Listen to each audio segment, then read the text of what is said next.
जय Hind everyone, welcome to my YouTube channel. मैं आप सभी को class 10th ICSE RS Agarwal का मैथ करवा रहा हूं। प्यारे बच्चों, मैंने chapter number 19 tangent property of circle start कर रखा है। एक्सरसाइज 19 है, इसके मैंने 9 तक क्वेश्चन करा दिए हैं, तो मैंने प्लेलिस्ट बना दिया। प्यारे बच्चों, मेरी आप सभी से यही रिक्वेस्ट है कि फर्स्ट क्वेश्चन से देख के इस वीडियो को देखना, अगर आप बहुत अच्छे प्रॉपर तरीके से इस चैप्टर को सीखना चाहते हैं तो। ठीक है, देखो बहुत ईजी चैप्टर है और इसमें फिगर दे नहीं रखी, खुद बनानी होती है। उस सारी चीजों को छोड़ो, मैं बहुत अच्छे से आपको बताऊंगा कैसे बनानी होती है, क्या नहीं। एक एक क्वेश्चन को फोड़ते चलेंगे बहुत बहुत प्यार से। ठीक है, चलो देखो, अब हम स्टार्ट करते हैं क्वेश्चन नंबर 10। ठीक है, ध्यान से देखना। क्वेश्चन नंबर 10, पहले मैं प्यारे बच्चों के लिए क्वेश्चन पढ़ देता हूं। With the vertices of triangle PQR as centres, 3 circles are described, each touching the other 2 externally. If the side of the triangle are 7 cm, 8 cm and 11 cm, find the radii, मतलब radius, radii of the 3 circle. तीनों circle की radius find out करनी है। अब बहुत से बच्चे होंगे, सर इसने क्या लिख दिया है, ये बहुत इजी है प्यारे बच्चों। देखो, इसने कहा कि 3 सर्कल्स हैं, 3 सर्कल डिस्क्राइब कर रखे हैं, each touching the other 2 externally. एक सर्कल मैंने ये बनाया यहाँ पे, एक सर्कल ये बनाया और एक सर्कल ये बनाया। इसने कहा 3 सर्कल हैं और तीनों सर्कल क्या कर रहे हैं, each touching the other 2 externally, मतलब एक्सटर्नली तीनों सर्कल आपस में टच कर रहे हैं। देख लो, एक्सटर्नली टच कर रहा है ये सर्कल इसके साथ, ये सर्कल इसके साथ, देखो ये वाला सर्कल टच कर रहे हैं तीनों। तो इस तरीके से आपने ये फिगर बना दी। देखो कितना आसान था। फिर इसने कहा with the vertices of triangle PQR है सेंटर्स, मतलब एक ट्रायंगल बनाना है, P क्या हो, P मतलब PQR क्या हो, सेंटर्स हो। P इस सर्कल का सेंटर हो गया, Q इस सेंटर का, R इसका, इसको ज्वाइन कर दिया तो मैंने एक ट्रायंगल बना दिया। ठीक है, एक ट्रायंगल का जन्म हो गया। तो कोई दिक्कत, मैं कह रहा हूं इस क्वेश्चन में कुछ नहीं है, ट्रस्ट मी, कुछ भी नहीं है, बस पेशेंस रखना। अगर आप मेरे वीडियोस में पेशेंस रखते हैं तो मैं आपको विश्वास दिलाता हूं कि आपको किसी भी क्वेश्चन में दिक्कत नहीं आएगी। ठीक है, किसी एक सिंगल क्वेश्चन में भी आप एक्स्ट्रा क्वेश्चन भी लगा लेंगे, क्योंकि मैं यहाँ पे कंसेप्ट बिल्डअप का काम करता हूँ, आपके कंसेप्ट बिल्डअप हो जाए। ठीक है, देखो यहां तक आप सभी को समझ आ गया। अब इसने कहा if the sides of the triangle are 7 centimetre, 8 centimetre and 11 centimetre. अब हमने प्यारे बच्चों यहां ट्रायंगल तो बना दिया। अब ये कहता है जो ट्रायंगल की साइड्स हैं 7, 8 और 11। अब बच्चे कहेंगे सर ये अब हम कौन सी साइड को क्या कंसीडर करें। अरे आप फ्री हो, उसने कुछ नहीं कह रखा। उसने कहा 3 साइड है, आपकी मर्जी। इस PQ को आप 7 मान लो और इसको QR को 8 मान लो, जोन सी मर्जी साइड मान लो प्यारे बच्चों, जब कोई रिस्ट्रिक्शन ही नहीं है तो, है ना। इसको PR को 11 सेंटीमीटर मान लो। अब रेडियाई निकालनी है तीनों सर्कल्स की। देखो यहां से यहां तक इसकी रेडियस होगी, ये रेडियस, ये तो दोनों सेम ही होंगी, रेडियस है, एक सेम सर्कल की है तो ये रेडियस इस सर्कल की है तो सेम होगी, ये रेडियस इस सर्कल की है तो सेम होगी। अब इसको हम मान लेते हैं R1। प्यारे बच्चों, इस सर्कल की रेडियस को मैंने अगर R1 माना तो आप कहोगे सर जी ये भी R1 होगा, शाबाश। अब इस सर्कल की रेडियस को मैंने R2 माना, आप कहोगे सर जी ये भी R2 होगा। इस थर्ड वाले सर्कल की रेडियस को मैंने R3 माना और इसको भी R3 ही मानना पड़ेगा, क्योंकि रेडियस सर्कल में क्या होती है, सेम होती है। अब हमने रेडियाई निकालनी है, यानी कि हमने फाइंड करना है R1, R2 और R3 की वैल्यू फाइंड करनी है। ठीक है, R1, R2 और R3 की वैल्यू फाइंड करनी है। चलो प्यारे बच्चों, अब देखो कुछ भी नहीं है, कुछ भी नहीं है। देखो ध्यान से देखना, आप खुद दिमाग लगाना कैसे करोगे। अब तो मैंने आपको सब कुछ बना के दे दिया है इसमें, अब तो आप कर सकते हो। इसको लगाना माइंड एक बार, नहीं लगा, चलो देखो इधर आओ। आप PQ साइड किसके इक्वल है प्यारे बच्चों, जो PQ साइड है वो आपने बोला सर जी 7 है। ठीक है, लेकिन PQ साइड को आप क्या लिख सकते हो, R1 plus R2, R1 plus R2 किसके इक्वल हो गया, 7। लो जी प्यारे बच्चों, इक्वेशन नंबर 1 आ गई।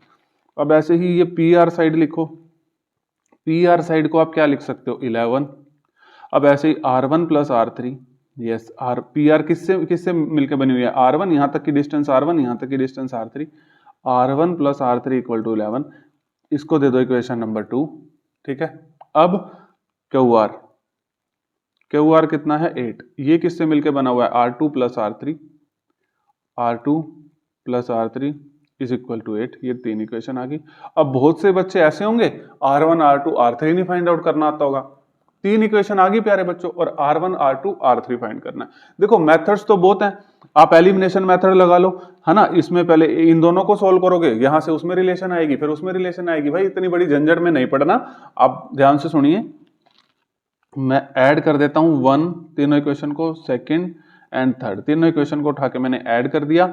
R1 प्लस R2, LHS वाली साइड ऐड होते हैं, RHS वाले RHS वाली साइड ऐड होते हैं। ये तो सभी प्यारे बच्चों को पता होगा, नहीं पता होगा तो मैंने आपको बता दिया। 1 2 3 इक्वेशन को ऐड करिए, R1 प्लस R2, ठीक है, R1 plus R2 plus R1 plus R3, LHS वाली साइड ऐड होंगे, प्लस R2 प्लस R3, और RHS वाली साइड 7 11 और 8, 7 प्लस 11 प्लस 8, ठीक है, कोई दिक्कत? अब देखिए प्यारे बच्चों, ऐसा क्यों करा? क्योंकि मैंने कैलकुलेशन आपके लिए आसान कर दी।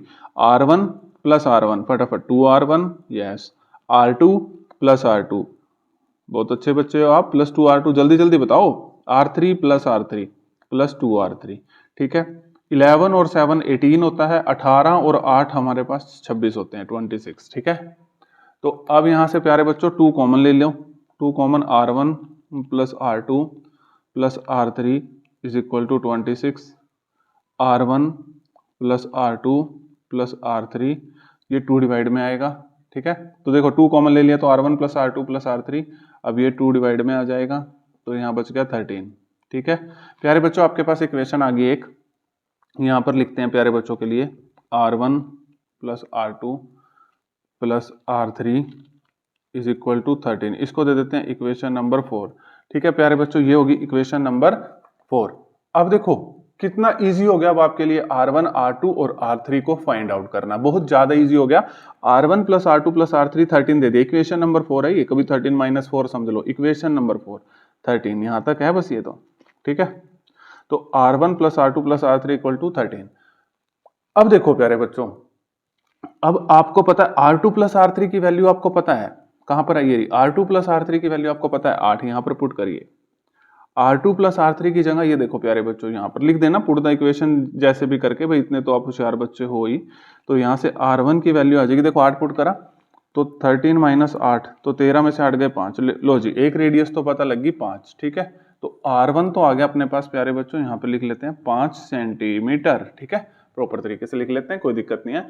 तो R1 तो आ गया अपने पास, ठीक है। अब R2 की बारी है, R1 आ गया, अब इधर आइए प्यारे बच्चों, ये R1 प्लस R2 7, तो R1 5 आया हुआ है, यहाँ 5 पुट करिए, प्लस R2 इक्वल टू 7, तो R2 7 माइनस 5, 5 उधर जाके माइनस हो जाएगा, तो 7 माइनस 5 2, तो R2 भी आ गया प्यारे बच्चों 2, तो 2 सेंटीमीटर, देखो कितना आसान कर दिया, 2 है ये प्यारे बच्चों, देखो कितना इजी हो गया। नहीं तो आप इसको एलिमिनेशन लगाते पता नहीं क्या क्या करते, इसको एक को एलिमिनेट करते मतलब बहुत देर लग जाती प्यारे बच्चों इसमें। R2 भी आ गया, अब R2 आ गया तो R3 भी निकालेंगे, यहां पर पुट करेंगे, ठीक है। इस R2 को अब यहां पे पुट करेंगे, R2 प्लस R3 है ना, R2 को यहाँ पे 2 रख दिया यहाँ पे प्यारे बच्चों, अब R3 निकालना है, R3 ऐसे कैसे, इज इक्वल टू 8 ऐसे कैसे, अब R3 8, 2 इधर जाएगा -2, तो 8 माइनस 2 कितना आ गया 6, तो R3 कितना आ गया अपने पास, यहाँ पर लिखिए 6 सेंटीमीटर। समझ आ गया ना प्यारे बच्चों, यहाँ पुट किया है,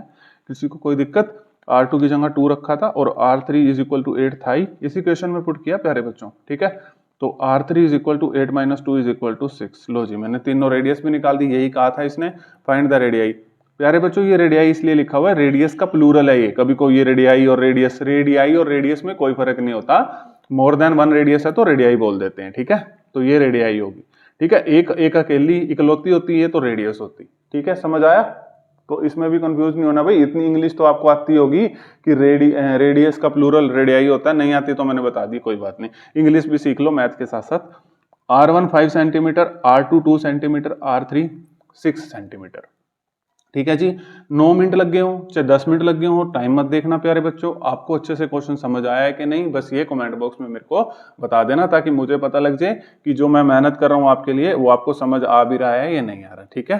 तो क्वेश्चन नंबर 11, ठीक है। अब देखो जो क्वेश्चन नंबर 11 और 12 है ये दोनों सेम है, बट ये दोनों क्वेश्चन मोस्ट इंपॉर्टेंट है, मैं पहले ही लिख देता हूं, चाहे वो कोई भी बोर्ड हो, सीबीएसई बोर्ड हो, आईसीएसई बोर्ड हो और किसी भी स्टेट का बोर्ड हो, ये क्वेश्चन बहुत इंपॉर्टेंट, मतलब एग्जामिनर को ये क्वेश्चन बहुत फेवरेट लगते हैं। कौन से क्वेश्चन? कि ट्रायंगल के अंदर सर्कल, मैं दोबारा बोल रहा हूं ये क्वेश्चन सबके फेवरेट होते हैं। सर्कल चैप्टर में आप देख लेना, आप अपना एग्जाम देने जाओगे एक ना एक क्वेश्चन आपको सर्कल के अंदर जरूर मिलेगा कि जो ट्रायंगल में यहाँ सर्कल बना होगा ट्रायंगल के अंदर, ठीक है, 101% बनेगा भाई, देख लेना आप। ध्यान से सीखना, जोन 11 और 12 क्वेश्चन दोनों सेम है, ठीक है। जो भी डाउट्स 11 में बन रहे होंगे वो 12 में खत्म हो जाएंगे, बिल्कुल सेम है, बस थोड़ा सा डिफरेंस है। तो अब हम इन दोनों क्वेश्चन को करने की कोशिश करते हैं। चलो अब पहले क्वेश्चन पढ़ देते हैं प्यारे बच्चों के लिए, ठीक है, क्योंकि कोई और बुक से पढ़ रहा होगा तो फिर वो इन क्वेश्चनों को नोट डाउन कर लेगा, ठीक है। Triangle ABC is a right angle triangle in which angle A 90 degree, AC 12 centimetre, BC 13 centimetre. A circle with center O has been inscribed inside the triangle. Calculate the value of x, the radius of the inscribed circle. Okay ये x जो है ना, इसने कहा है जो x है वो रेडियस है, मतलब x की वैल्यू निकालनी है, लेकिन इसने कहा है जो ये x है ना ये रेडियस है इंस्क्राइब सर्कल की। ओके ठीक है, कोई बात नहीं, ठीक है। देखो सब इसने फिगर तो दे नहीं रखी थी आपको कि सर जी फिगर तो दे नहीं रखी। अरे देखो सिंपल सी बात है, इसने कहा ABC एक राइट एंगल ट्रायंगल है, ठीक है, मैंने ABC एक राइट एंगल ट्रायंगल बना लिया और एक सर्कल बना लिया, बोला था इसने inscribed inside the triangle. Circle किसके अंदर है? ट्रायंगल के अंदर। फिर यहाँ से ये सेंटर से, अब यहाँ से इसने कहा कि A पे कितना है अपने पास 90 डिग्री, यहाँ पे मैं 90 डिग्री बना लेता हूँ, ठीक है। A पे एंगल कितना है 90 डिग्री। फिगर बनाना तो आसान है, बना लिया आपने। अब यहाँ से मैंने इसको ज्वाइन कर दिया, ठीक है, यहाँ पे सेंटर से इसको, यहाँ पे ये रेडियस है। अब इसने कहा x निकाल लो, लेकिन इसने ये हमें x दे दी रेडियस, ठीक है। रेडियस पूछ रहा है वैसे तो ये, लेकिन रेडियस को इसने x नाम रखवा दिया, कोई बात नहीं, ठीक है। रेडियस को इसने कहा कैलकुलेट द रेडियस x, इसने कहा calculate the value of x, लेकिन ये क्या है? Radius of the inscribe circle, inscribe circle की रेडियस। तो समझ आ गई, x रख दिया मैंने। वैसे अगर ये ना बोलता तो मैं इसको r लैट करके कर लेता, क्या दिक्कत थी, ठीक है, कोई दिक्कत थोड़ी ना। बस क्वेश्चन ध्यान से देखना, क्या कंफ्यूजन होती है वो भी बताऊंगा इसमें। देखो सभी प्यारे बच्चों को पता लग गया कि ये वाली साइड BC भी दे रखी है 13 सेंटीमीटर और ये AC भी दे रखी है 12 सेंटीमीटर। अब एक बात बताओ, आपने ये मेरे से बहुत बार पढ़ लिया है वैसे, लेकिन मैं फिर भी आपको बार बार बता ही देता हूँ। 90 डिग्री के सामने वाली साइड हाइपोटेन्यूज, परपेंडिकुलर बेस कुछ भी लो कोई दिक्कत नहीं है। 90 डिग्री के सामने वाली साइड हाइपोटेन्यूज, PGT लगा के देखो हमें ये साइड दे दी, ये साइड दे दी, मेरे माइंड में एकदम से स्टक कर गया कि देखो ये साइड दे रखी है, ये साइड दे रखी है, तो ये वाली साइड फाइंड आउट हो जाएगी। यस, 90 डिग्री के सामने वाली साइड ये BC हाइपोटेन्यूज हो जाएगी, BC का स्क्वायर। वैसे मुझे ये PGT लगा के आपको दिखानी नहीं चाहिए अब, क्योंकि आप अब बहुत बड़े बच्चे हो चुके हो, कितनी बार PGT लगा लिए, चलो कोई बात नहीं, ठीक है। AB का स्क्वायर, ठीक है, BC का स्क्वायर, AB का स्क्वायर प्लस AC का स्क्वायर। AC की जगह मैंने 12 सीधा पुट कर दिया। अब BC आपको पता है 13 का स्क्वायर, ठीक है, 12 का स्क्वायर प्लस AB का स्क्वायर, ठीक है। अब 13 का स्क्वायर 169, 12 का स्क्वायर 144। मुझे डायरेक्ट लिख देना चाहिए था वैसे, है ना, कोई बात नहीं। 169 माइनस 144 AB का स्क्वायर, और ये कितना आ जाएगा 25 और AB, और ये साइड जाएगा तो स्क्वायर रूट, प्लस माइनस आएगा लेकिन side can never be negative, इसीलिए प्लस 5 लेंगे। तो ये वाली साइड भी आ गई अपने पास प्यारे बच्चों, AB भी आ गई 5, ठीक है जी। अब अगला क्वेश्चन जब मैं करूंगा तो फिर डायरेक्ट लिख दूंगा, ये वाली सारी चीज करके नहीं दिखाऊंगा, ठीक है। इतना तो चल सकता है ना, ठीक है। देखो कमेंट बॉक्स में बता देना, नहीं तो मैं आपको कंप्लीट भी बता दूंगा, कोई दिक्कत नहीं है, ठीक है।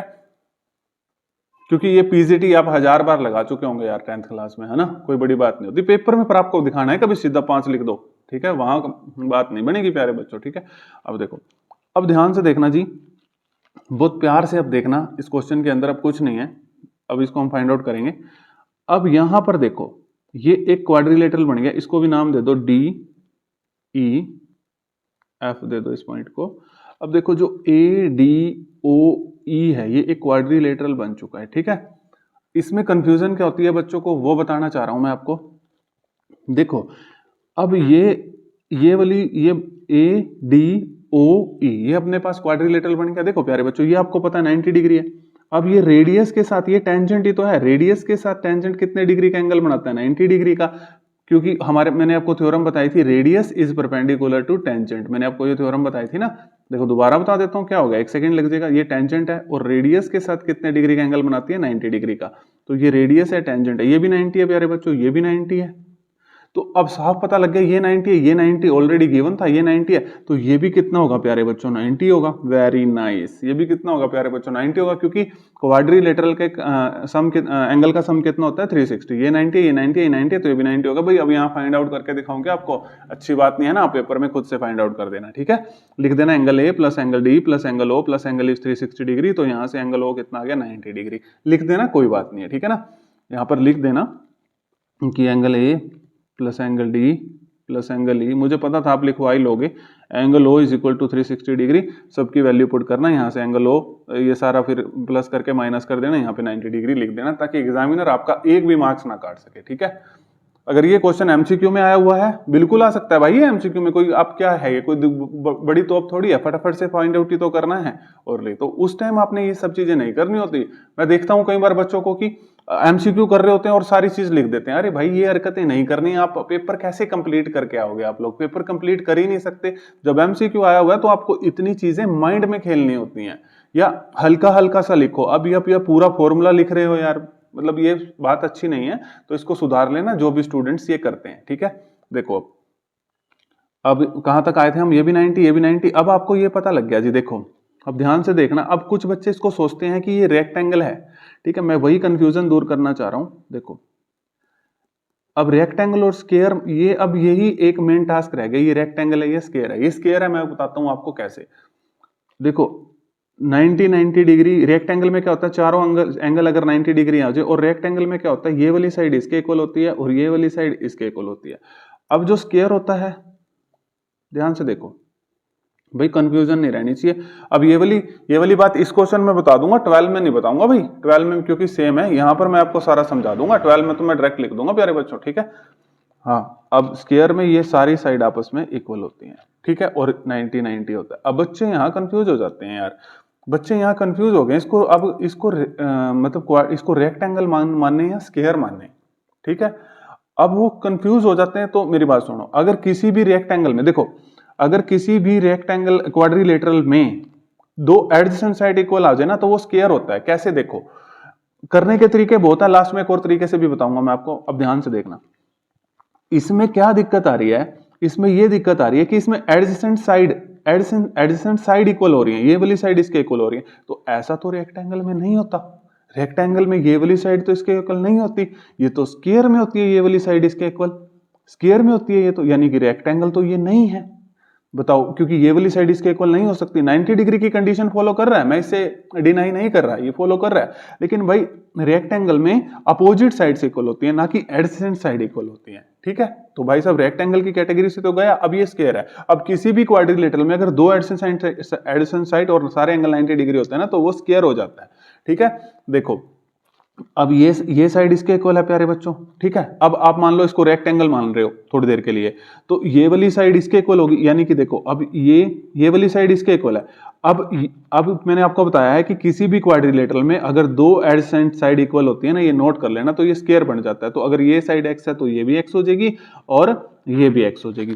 सबको समझ आ गया ना, रेक्टेंगल की कैटेगरी से तो मैंने इसको काट दिया था। अब किसी भी क्वाड्रिलेटरल में अगर दो एडजेसेंट साइड इक्वल हो जाती है ना, ये साइड इसके इक्वल है, ये साइड इसके इक्वल है, ठीक है, तो वो स्क्वायर बन जाता है। तो ये, क्योंकि देखो मैं एक बात बताओ आपको कि सर जी आपने ये भी एक्स लिखा, ये भी एक्स, क्योंकि देखो प्यारे बच्चों इसमें ये वाली साइड और ये वाली साइड भी इक्वल है, क्योंकि ये टेंजेंट है। और आपने एक थ्योरम पढ़ी थी कि जो टेंजेंट की लेंथ होती है वो आपस में इक्वल होती है। तो ये टेंजेंट है, ये दोनों, ये इनकी दो एडिशन साइड भी इक्वल है और ये भी।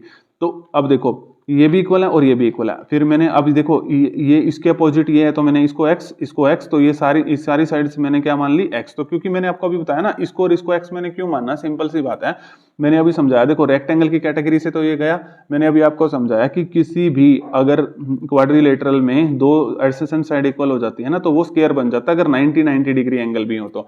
अब आपको यहां तक समझ आ गया होगा, कोई दिक्कत नहीं है। लेकिन अगर अभी भी आपको डाउट हो रहा होगा, तो आप यहां से एक लाइन खींच के दोनों ट्रायंगल को कॉन्ग्रुएंट करके, तो ये दोनों ट्रायंगल को कॉन्ग्रुएंट करके भी कर सकते हो, लेकिन वो वाली बात बहुत बड़ी हो जाती है। ये सिंपल सी बात थी, मैंने आपको बता दी। अब ये स्क्वायर बन चुका है, अब ये ADEO क्या बन चुका है, स्क्वायर बन चुका है। ठीक है, स्क्वायर बन गया। अब देखो, अब ये साइड x है और पूरी साइड 5 है, तो ये वाली साइड कितनी हो जाएगी, 5 - x। अब length of tangent from an external point equal होती है, ये 5 - x है, तो ये भी कितनी हो जाएगी, 5 - x। कोई दिक्कत।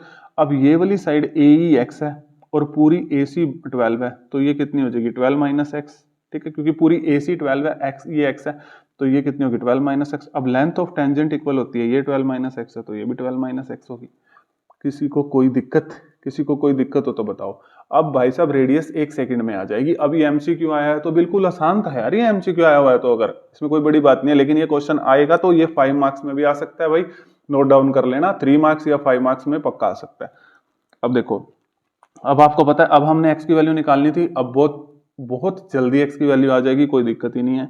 अब लिखो जो BC है वो BC कितना है अपने पास 13, और BC को आप कैसे लिखोगे 5 minus x plus 12 minus x, क्योंकि यहां तक की लेंथ है 5 माइनस एक्स और आगे plus 12 minus x is equal to 13। अब देखो प्यारे बच्चों, अब एक मिनट, हाँ जी, अब ये 5 और 12 अपने पास कितना हो जाएगा 17, माइनस एक्स और minus x minus 2x is equal to 13। अब 17 माइनस 13 को इधर बुला लो और 2x उधर इक्वल टू से उधर जाके किसका हो जाएगा प्लस का, 13 माइनस 17 4, 2x ये 2x आ गया। अब ये हो जाएगा, ये 2 डिवाइड में आएगा तो x आ जाएगा अपने पास 2। तो प्यारे बच्चों x की वैल्यू आ गई अपने पास 2, जिसके लिए हम इतनी मेहनत कर रहे थे, ठीक है, वो अपने पास आ चुकी है 2 सेंटीमीटर। तो यहाँ पे x यानी कि इसकी रेडियस जो आ चुकी है वो 2 सेंटीमीटर है। देखो इस क्वेश्चन में था कुछ नहीं, अगर जब आप पेपर में करने बैठोगे तो 2 मिनट की गेम भी नहीं है, बस मैंने आपको बताना था कि ये स्क्वायर कैसे है, और मैंने पूरी कोशिश करी है आपको इसको समझाने के लिए कि किसी भी क्वाड्रिलेटरल में अगर 2 एडजेसेंट साइड इक्वल हो जाती है तो वो स्क्वायर बन जाता है, ठीक है। ये क्यों इक्वल थी, क्योंकि ये रेडियस थी इसलिए इक्वल थी। ये दोनों आपस में क्यों इक्वल थी, क्योंकि ये रेडियस थी तो आपस में इसलिए इक्वल थी। ये दोनों क्यों इक्वल थी, क्योंकि टेंजेंट थी तो आपस में इसलिए इक्वल थी। और रेक्टेंगल क्यों नहीं बना था, ये रेक्टेंगल के लिए तो अपोजिट साइड्स, रेक्टेंगल के लिए तो एडजेसेंट साइड इक्वल होती नहीं, ये इसके इक्वल होती है, ये इसके इक्वल होती है, तो रेक्टेंगल की कैटेगरी से तो ये बाहर चला गया, बचा क्या स्क्वायर, तो ये स्क्वायर है, ठीक है, समझ आ गया।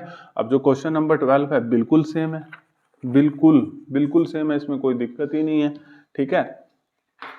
ये अब आप बहुत आराम से कर सकते हो इस क्वेश्चन को, ठीक है। अब इसमें मैं नहीं समझाऊंगा कि ये स्क्वायर कैसे है या ये कैसे है, ठीक है, क्योंकि क्वेश्चन नंबर 11 जैसा ही है, बस थोड़ा सा चेंज है, वो मैं प्यारे बच्चों को समझा देता हूँ। इसने कहा एक PQR राइट एंगल ट्रायंगल है, लेकिन इस बार ना इसने बताया नहीं है कि राइट एंगल किस पे बनाना है, P पे, Q पे, R पे, तो मैं Q पे बना देता हूँ, ठीक है। PQR एक राइट एंगल ट्रायंगल है, तो आपकी मर्जी है जिस पे मर्जी ड्रॉ कर लेना। तो PQ कितनी है 3 सेंटीमीटर और QR कितनी है 4 centimetre. A circle which touches all the side, same question है प्यारे बच्चों, inscribed in the calculate the radius, देखो सेम क्वेश्चन है। अब इसको हम रेडियस को R मान लेते हैं, बिल्कुल सेम जैसे हमने पिछला क्वेश्चन किया। तो इस क्वेश्चन में अब मैं आपको नहीं एक्सप्लेन नहीं करूंगा प्यारे बच्चों की ये स्क्वायर कैसे बना, क्योंकि पिछले क्वेश्चन में अभी बता के तो आया हूं, है ना। देखो ये रेडियस है, आपको पता है ये रेडियस है, ठीक है। अब इसकी नेमिंग दे देते हैं D, इसको E रख देते हैं, इसको F रख देते हैं, ठीक है। अब देखो, अब मैं बताऊंगा नहीं भाई, ठीक है, ये आप सबको पता है। देखो ये 90 होता है, रेडियस परपेंडिकुलर टू टेंजेंट, ये भी 90 होता है, ठीक है, ये भी 90 है, और ये गिवन है क्योंकि राइट एंगल ट्रायंगल था, तो मैंने अपनी तरफ से Q पे ले लिया। आप जिस पे मर्जी कर सकते थे इसको, कोई दिक्कत नहीं है। और ये वाला कंप्लीट एंगल होता है तो ये भी 90 आ जाएगा। और मैं पीछे सारी स्टोरी समझाया हूँ, क्योंकि एडजेसेंट साइड इक्वल है। देखो ये टेंजेंट है, ये इसके इक्वल होगी, और ये रेडियस है, ये साइड इसके इक्वल। अब आपको पता है ये फिर क्या बन जाएगा अपने पास, स्क्वायर बन जाएगा, ये सब आपको पता है प्यारे बच्चों, ठीक है। तो मैं बार बार रिपीट नहीं करूंगा। तो ये भी रेडियस बन जाएगी और ये भी रेडियस बन जाएगी, ठीक है। अब देखो रिपीट करने का कोई तो बनता भी नहीं है, क्योंकि पीछे अभी रिपीट करके आया। ये 3 है, ये 4 है। अब आप पीजीटी से ये वाली साइड निकाल लो, तो आपको पता है 90 डिग्री के सामने वाली साइड क्या होती है, हाइपोटेन्यूज। इसका स्क्वायर इज इक्वल टू 3 का स्क्वायर प्लस 4 का स्क्वायर, तो 3 का स्क्वायर 9, 4 का स्क्वायर होता है 16, तो 9 प्लस 16 25, तो ये इधर आएगा तो रूट 25 कितना होता है 5, तो 5। मैं तो सीधा लिख देता, लेकिन क्योंकि MCQ कर रहा होता तो सीधा लिख देता, क्योंकि ट्रिपलेट होता है, इसको ट्रिपलेट बोलते हैं, 3 4 5, जैसे वो पिछला था 5 12 13, है ना, ट्रिग्नोमेट्री के ट्रिपलेट होते हैं, ठीक है। 5 6 ट्रिपलेट भी याद कर लोगे तो MCQ के लिए बहुत तगड़ी प्रैक्टिस हो जाएगी, ठीक है। चलो देखो 3 4 5, तो फाइंड आउट कर लेना यार, ये तो माइंड में भी फाइंड आउट हो जाता है, लेकिन पेपर में सारा अब आपने इसमें लिख के भी दिखाना है सब कुछ, जैसे पीछे मैंने लिखा था सब कुछ लिख के भी दिखाना है, ठीक है, जरूर लिख के दिखाना है प्यारे बच्चों, अगर ये ऑब्जेक्टिव क्वेश्चन नहीं है तो, ठीक है। अब देखो, अब फिर करते हैं हम इसको। अगर ये R है, ये पूरी 4 है, देखो ये पूरी है 4, ठीक है, और ये R है, तो ये हो जाएगी 4 माइनस R, ठीक है। अब ये R है, ये पूरी 3 है, तो ये वाली साइड जो PD है ये 3 माइनस R हो जाएगी। अब ये 4 माइनस R है, अब लेंथ ऑफ टेंजेंट्स क्या होती हैं, एक्सटर्नल पॉइंट से इक्वल होती हैं, तो ये भी 4 माइनस R। अब ये 3 माइनस R है, तो ये भी 3 माइनस R, क्योंकि लेंथ ऑफ टेंजेंट्स क्या होती हैं, वो इक्वल होती हैं। अब देखो, अब हम क्या करेंगे, जो पी आर है वो किसके इक्वल है 5 के। अब पी आर किससे बना है, इसको भी कुछ नाम दे दो, जी नाम दे दो, तो P G plus G R वो आप लिख लेना। तो कितना आएगा 3 minus R plus 4 minus R is equal to 5। ठीक है, अब देखो 3 प्लस 4 7, माइनस आर और minus R minus 2r equal to 5। अब 7 माइनस 5 2r उस साइड चला जाएगा, 7 में से 5 गए 2 इक्वल टू 2r। अब 2/2 इक्वल टू ये कितना आ गया 1। तो इसमें देखो 2 से 2 कट गया, तो रेडियस इसमें कितनी आ गई 1 सेंटीमीटर। क्वेश्चन नंबर 12 की अपने पास जो रेडियस आई है वो 1 सेंटीमीटर आई है। ठीक है, तो हमने यही फाइंड करनी थी, कैलकुलेट द रेडियस। ठीक है, तो ये मैंने पी है ये पॉइंट मान रखा है। ठीक है, तो रेडियस फाइंड करनी थी, तो ये रेडियस अपने पास आ गई है 1 सेंटीमीटर। ठीक है, एक्सप्लेनेशन मैंने पीछे बता दी थी क्योंकि दोनों सेम क्वेश्चन थे, बस फर्क क्या था कि इसमें इस तरीके से मतलब उस क्या फर्क क्या है, वही सेम ही है बिल्कुल। ठीक है, बस इसमें ये नहीं दिया था कि आपने इसने दे तो दिया कि ये राइट एंगल ट्रायंगल है, ये नहीं बताया कि ये 90 डिग्री कहाँ पर है। तो मैंने इस तरीके से बना के अपनी सहूलियत के हिसाब से इसको मान लिया क्यों को, तो कोई दिक्कत नहीं, आप यहाँ मान के भी कर सकते थे, यहाँ मान जहां मर्जी कर लो, कोई दिक्कत नहीं है। ठीक है, समझ आ गया। अब मैंने आपको 12 तक क्वेश्चन करा दिए हैं, अब आगे के क्वेश्चंस नेक्स्ट वीडियो में लेके आऊंगा, अच्छे से देख लेना प्यारे बच्चों। Thank you everyone.